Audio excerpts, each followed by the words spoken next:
वो कांग्रेस की विचारधारा में रहकर कांग्रेस के लीडरों के दायरे का कब्जे में रहकर बात करेगा। लेकिन तुम्हारी अपनी सियासी जमात MIM का MLA अगर यहां से जीतता है तो वो तुम्हारी अपनी आवाज उठाएगा, इस मुल्क की मजलूम कौम की आवाज उठाएगा, दलितों की आवाज उठाएगा, SC/ST की आवाज उठाएगा, OBC की आवाज उठाएगा, स्वतंत्र होकर उठाएगा। उसको कोई पार्टी से निकलने का डर नहीं होगा। इसलिए हमें अपनी सियासी जमात खड़ी करनी होगी। अजीज दोस्तों, अभी पिछले 2 महीने पहले, 1.5 महीने पहले हमारे पास हजारों लोग आए कि वकील साहब, रेत के घाट बंद हो जाने से हमारी हालत खराब होती जा रही है। घरों में जो कुछ था वो खा लिया हमने, अब तो ब्याजखोरों से पैसे लेने की नौबत आ गई है। जब हमने उस बात की गंभीरता को देखा कि लफ्ज रेत बहुत छोटा है, लेकिन रेत से जुड़ा हुआ जो मजदूर है, जो टीम है, वो एक झमेला उठाने वाला, वो एक मिस्त्री, वो एक ठेकेदार, वो रेत की ट्राली वाले, वो पेंटर, वो ईंट के भट्टे वाले, वो प्लम्बर, बल्कि ये कहानी लफ्ज रेत की खत्म होती है तो सरिया कंपनी पे जाके खत्म होती है, ये सीमेंट कंपनी पे जाके खत्म होती है। जब हमने देखा कि वाकई 15 से 20 हजार परिवार यहां परेशान है, हमने मुख्यमंत्री के नाम कलेक्टर को ज्ञापन सौंपा।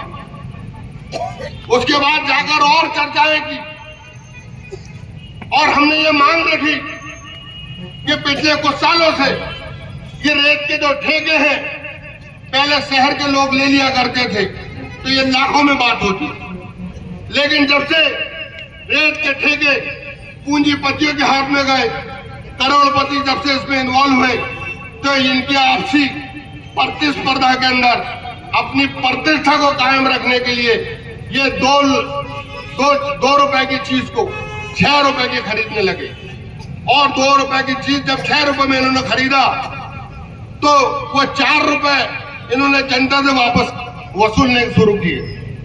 इसी शहर में कभी रेत 400-500 रुपए ट्राली चलती थी, आज 3,500-4 हजार रुपये की ट्राली चल रही है। इससे प्रभावित हमारे जिले का गरीब परिवार, गरीब आदमी मुतासिर हो रहा है। इससे हमने मांग रखी मुख्यमंत्री के सामने कि आप सबसे पहले ठेका पद्धति समाप्त कीजिए। अगर ठेका पद्धति आप समाप्त नहीं करना चाहते तो आप रेत की ट्राली का सरकारी रेट फिक्स कर दीजिए, फिर उसके बाद ठेकेदारों को दीजिए। हम देखते हैं कि इनकी मां ने कितना दूध पिलाई है और ये कितने रुपए का ठेका ज्यादा से ज्यादा खरीद। आप ये मत करिए, ठेकेदारों को मत दीजिए, रेट मत फिक्स कीजिए। आप खुद यानी कि सरकार खुद खदानों को चलाए, जिससे नौजवानों को रोजगार मिलेगा, सरकारी रेट के ऊपर रेत मिलेगी, गरीब लोगों तक सस्ते दामों में रेत जाएगी। ये डिमांड हमने कलेक्टर के माध्यम से मुख्यमंत्री से की। जब हमने देखा कि हफ्ता भर हो गया, कोई हलचल नहीं हो रही है, हमने भूख हड़ताल में बैठने का ऐलान किया। लेकिन हमारी भूख हड़ताल की तारीख आने से पहले इन्होंने रेत का ठेका शुरू कर दिया, घाट चालू कर दिया। हम भी बड़े खुश हुए, हमने मुबारकबाद डाल दी फेसबुक पे। लेकिन बाद में पता चला कि ये रेत के ठेके चालू नहीं हुए, गुंडों के हवाले कर दिए गए।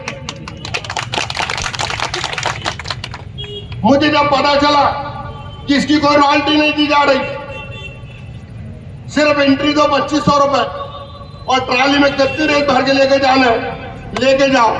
अरे मैंने कहा भाई ये कौन कह रहे हैं इसे, कौन लोग पैसे वसूल कर रहे हैं?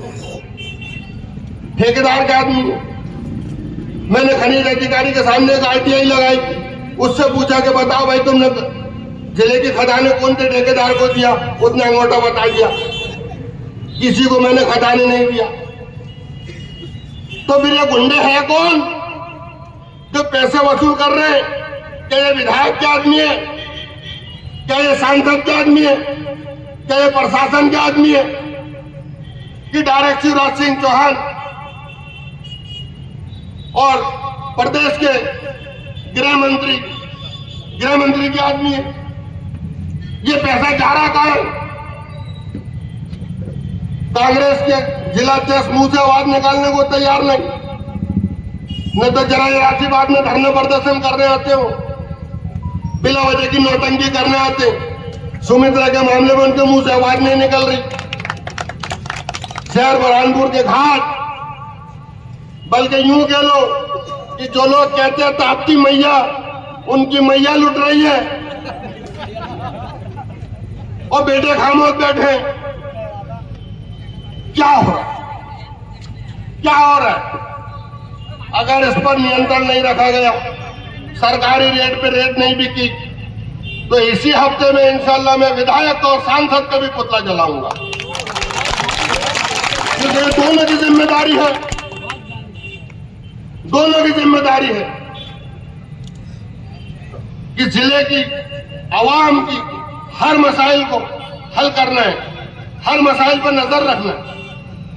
लेकिन ये दोनों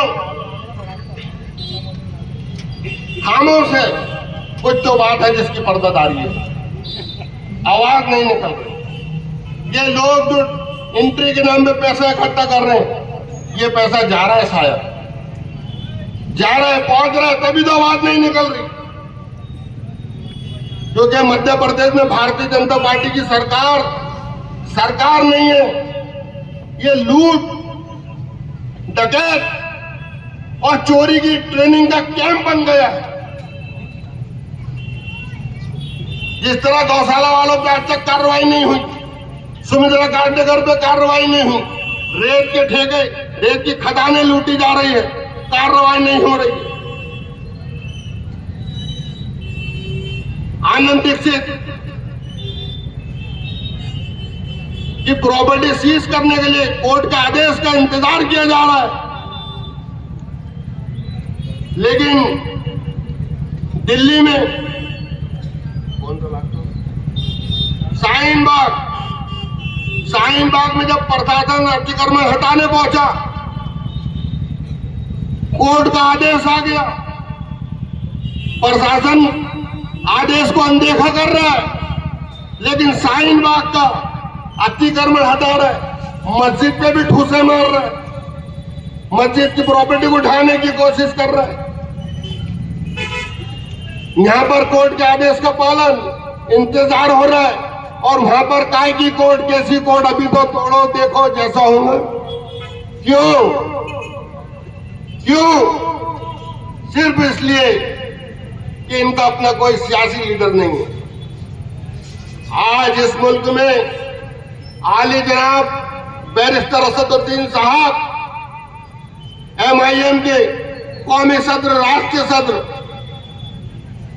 सिर्फ MIM के राष्ट्रीय सदर नहीं है, पूरी दुनिया में मुसलमानों के बोलने वाले 10 लीडरों में अल्लाह का एहसान है कि मेरी पार्टी के राष्ट्रीय अध्यक्ष आली जनाब बैरिस्टर असदुद्दीन साहब का भी नाम है।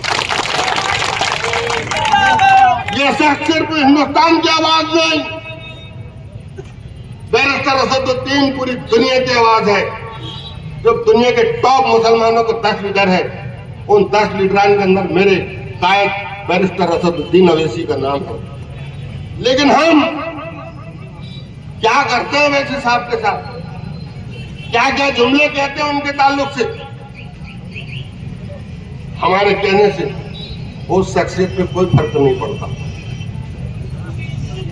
हम बड़े खुश, मीर सादिक, मीर जाफर जो औलादों ने जो जुमला छोड़ा, मुनाफिकों को जो औलादों ने जो जुमले छोड़े, अंधभक्त हमने बोल दिया, बड़ा सीना चौड़ा कर लिया। अरे मेरे अजीजों, अंधभक्त तुम हो, अंधभक्त वो नहीं है क्योंकि भारतीय जनता पार्टी ने कहा था कि आप हमें इख्तियार में लाइए, आप हमें सत्ता में लाइए, हम बाबरी मस्जिद को शहीद करके राम मंदिर का निर्माण करेंगे। जिनको बाबरी मस्जिद शहीद करवाना थी, राम मंदिर का निर्माण करवाना था, उन्होंने भारतीय जनता पार्टी को वोट दिया। भारतीय जनता पार्टी सत्ता में आई और जो वादा की थी, वादा वफा की, तो वो अंधभक्त कहां से हुए? क्या कांग्रेस ने यह कहा कि आप हमें सत्ता में लाओ, हम वहां पे भले मस्जिद नहीं बनाएंगे, मंदिर भी नहीं बनने देंगे, उसको सुरक्षित रखेंगे। हम निन्यान भागते थे, भारतीय जनता पार्टी ने उनसे वादा किया, आप हमें सत्ता में लाइए, हम कश्मीर से धारा 370 हटा देंगे। जिन लोगों को कश्मीर से धारा 370 हटवाना थी, उन लोगों ने वोट दिया, भारतीय जनता पार्टी सत्ता में आई और धारा 370 हटाकर वादा वफा किया। वो अनभक्त है। क्या कांग्रेस ने हमसे यह कहा कि हमें सत्ता में लाओ, हम कश्मीर में धारा 370 बहाल कर देंगे, फिर भी हम वोट देंगे? यह सिविल कोड की बात, जिन लोगों को इस मुल्क में सिविल कोड लाना है, वो भारतीय जनता पार्टी को वोट देते हैं। क्या कांग्रेसी ये कह रहे हैं कि हमें सत्ता में लाओ, हमें केंद्र में हमारी सरकार बनवाओ, हम इस मुल्क में जैसा सिविल कोड नहीं आने, जमहूरियत को बहाल न करेंगे?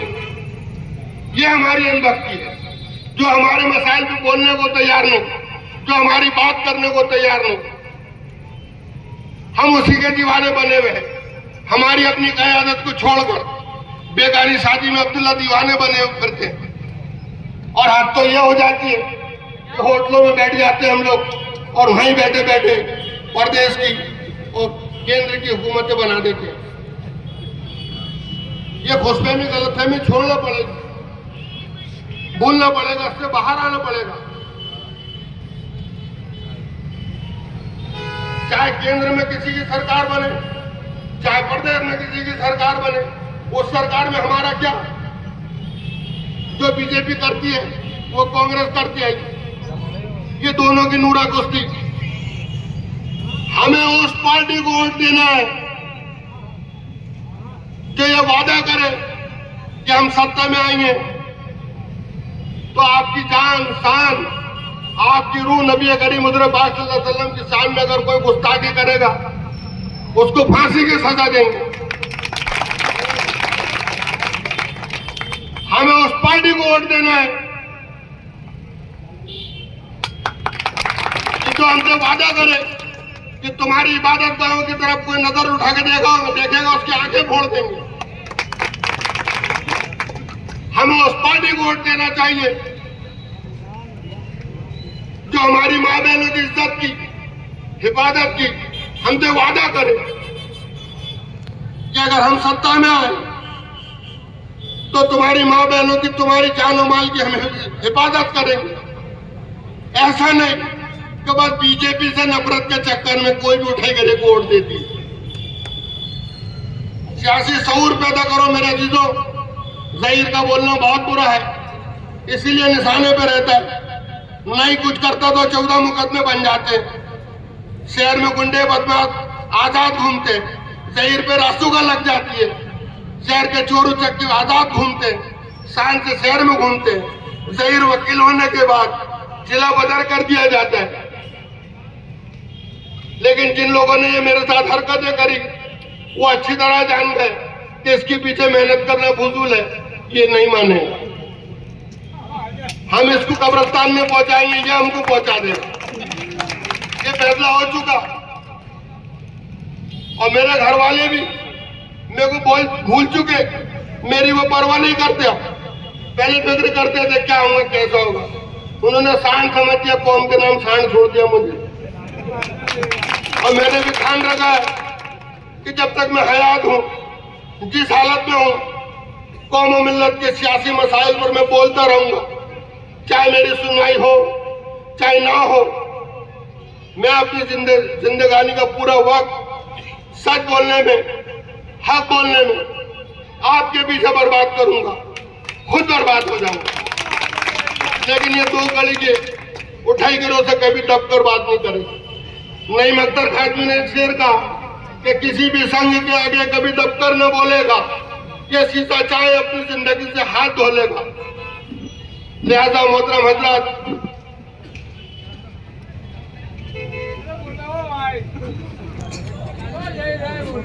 बोली तो रहा हूँ, खामोश का हुआ। टाइम 10 बजे का था, अल्लाह के बदल से 10:30 बज चुके हैं।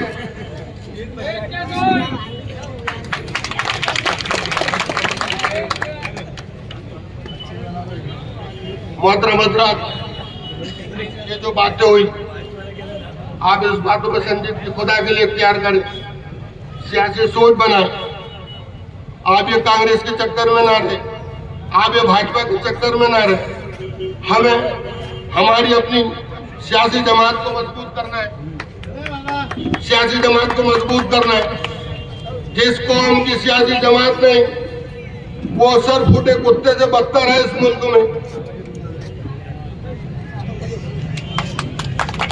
इसलिए मेरे दोस्तों, सियासत में हमारी अपनी सियासी जमात मजबूत होना चाहिए, हमारी अपनी लीडरशिप मजबूत होना चाहिए।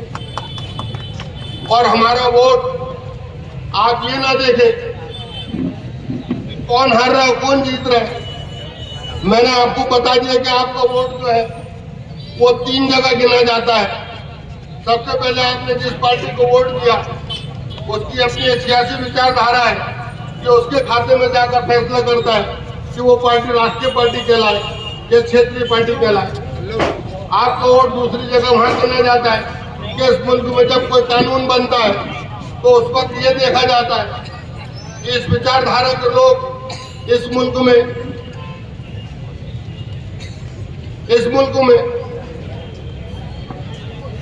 कितने हैं। उस टाइम डिसाइड किया जाता है कि ये कानून बने या ना बने। और जो तीसरा दर्जा है जिससे हमारे वोट से किसी की हार और जीत तय होती है, हम उसी में सबसे ज्यादा मेहनत कर डालते हैं।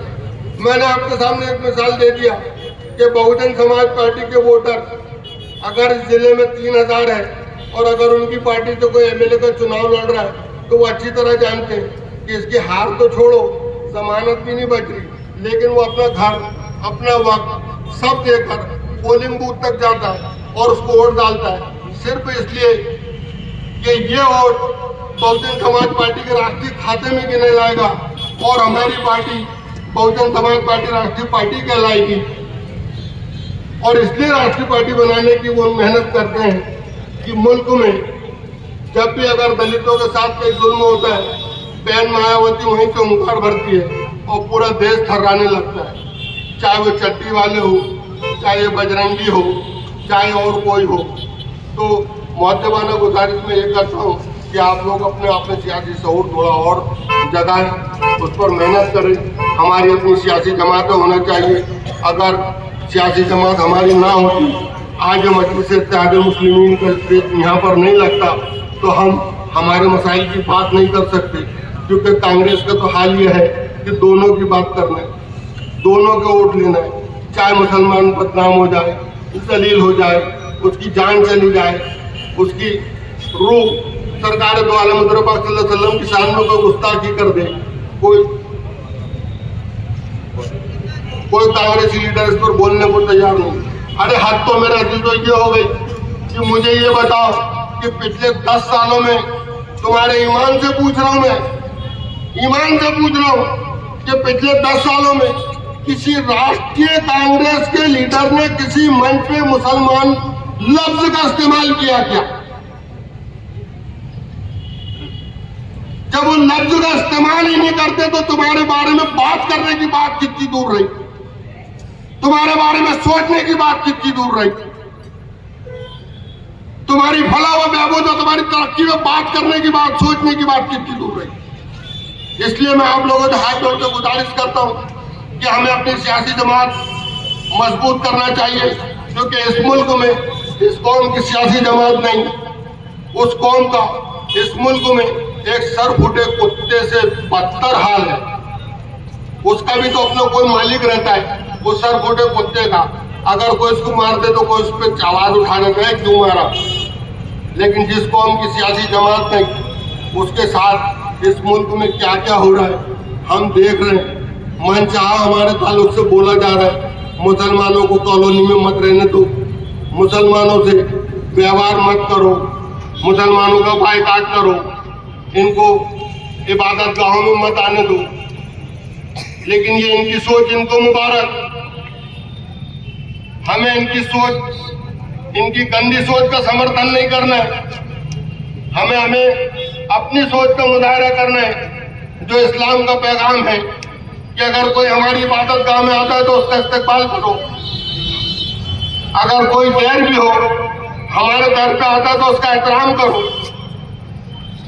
इसी बुनियाद पर तो इस मुल्क में इस्लाम जिंदा हुआ। तो लिहाजा वक्त बहुत ज्यादा हो चुका है। मैं माननीय मुख्यमंत्री, गृह मंत्री, जिला कलेक्टर, एसडीएम साहब और एसपी साहब से गुजारिश करता हूं कि रेत के घाटों के ऊपर जो गुंडे बैठ के एंट्री वसूल कर रहे हैं, इन गुंडों को उठाओ। रेत इस जिले की जरूरत है, इस जिले की जनता की जरूरत है। रेत के घाटों को फ्री करिए। ये ट्राली वाले जब वहां से फ्री लाएंगे तो जिले की जनता को रेत की फ्री में मिलेगी। तुम ये गलतफहमी में मत रहना कि रेत का ठेका करोड़ों में हो जाएगा, क्योंकि तमाम घाट लुट चुके। मैं उन लोगों से भी गुजारिश करता हूं जो ताप्ती को अपनी माँ कहते हैं, वो माँ को लुटने से बचाए, मेहनत करें। और ये जो गुंडे बैठे हैं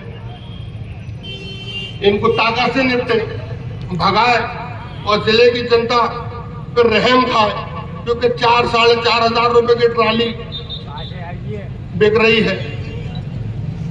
मैं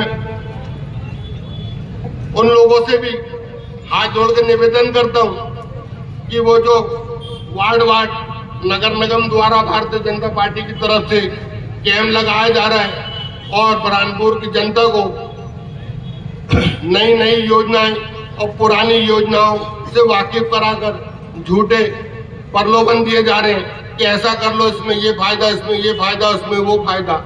अरे नगर निगम नंगी भूखी है।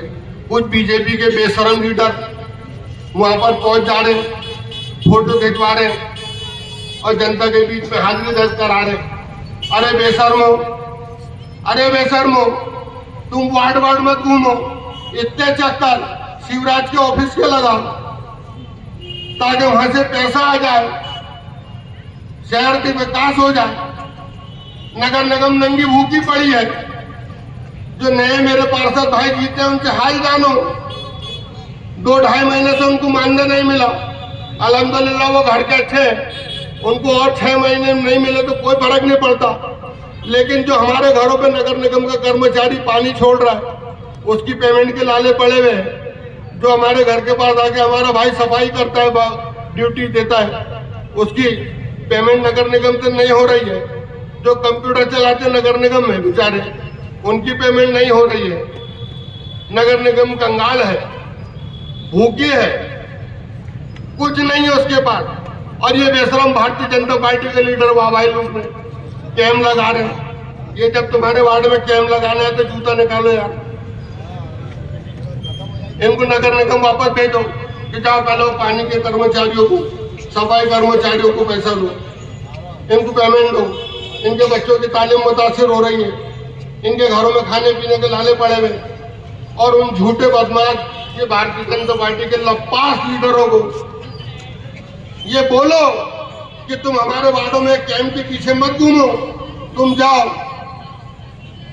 ये बच्चों का मामा, फर्जी मामा शिवराज सिंह चौहान, इसके कार्यालय के चक्कर लगाओ और बुरहानपुर के लिए पैसा लाओ।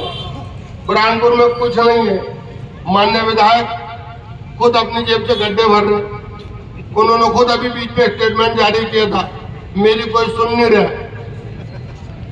एक विधायक के कहने पे शहर के गड्ढे नहीं भरे जा रहे। दूसरे लीडरों का क्या हाल होगा इससे अंदाज लगा लो। अरे यार तुम्हारे कहने पर नगर निगम गड्ढे नहीं भरे, तुम इस्तीफा क्यों नहीं देते? इस्तीफा क्यों नहीं देते यार? इन दिनों के लिए थोड़ी तुमको जिताया था हमने। बड़ी शर्म की बात है, तुम्हारा स्टेटमेंट सुन के मुझे बहुत बुरा लगा। किसी भैया का स्टेटमेंट कि मैं गड्ढे भरवाना चाहता हूँ, मेरी सुनवाई नहीं हो रही इसलिए आज मैं खुद भरने को निकला। अरे एमएलए हो तुम, तुम्हारी इतनी सुनवाई नहीं हो रही कि गड्ढे नहीं भरे जा रहे? घर बैठो, इस्तीफा दो, बाहर अर्जी दो। हमें अपनी सियासी जमात को मजबूत करना है और सियासी सोच को चेंज करना है, क्योंकि हमारी अपनी सियासी जमात के बगैर इस मुल्क में हमारी मजहबी आज़ादी, हमारी इबादतगाहें, हमारी माँ बहनें, हमारी जान और माल की हिफाजत, हमारे एजुकेशन की तरक्की और सुरक्षा नामुमकिन है। इसलिए मैं अपनी बात को यही खत्म करता हूँ और आप लोग जो जलसे में आए हैं, आपका मजलिस इत्तेहादुल मुस्लिमीन की जानिब से दिल की गहराई से शुक्रिया अदा करता हूँ। अस्सलाम वालेकुम।